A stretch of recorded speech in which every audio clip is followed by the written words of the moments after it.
So yan, kumukulo na. Unahin ko na itong beans. Tapos maya isusunod natin yung walnut. Okay, pag half cook na yung ating beans, pwede na natin ilagay itong walnuts. Huwag masyadong malabsa yung beans kasi food processor natin yan, baka maduro. Ilalagay ko na itong dried shiitake mushroom. Sabay-sabay na sila dyan. Tapos mga 10 minutes lang na pakulo, hanguin na natin.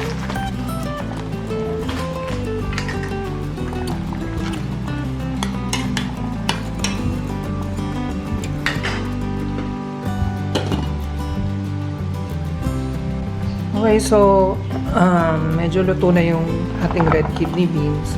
Okay lang na hindi siya masyadong luto kasi igigisa pa naman natin yan mamaya.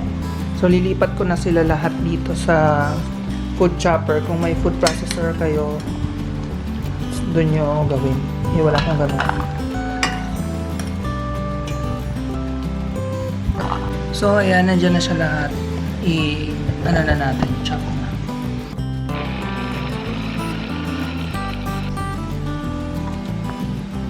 Ayan, so dapat ganyan siya.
Then cumin powder,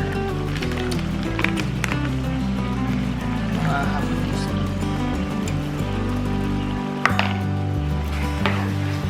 And then konting chili powder, mga half teaspoon na. So, depende sa inyo kung gano'n nyo kakahapos.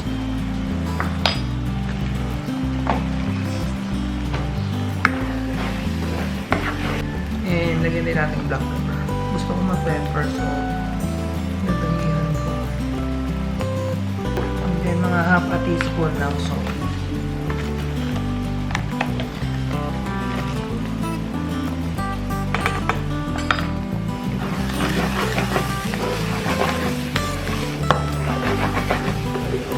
Okay, so ayan na siya. Pinatay ko na yung apoy, tapos tatakpan ko lang para mas mainin.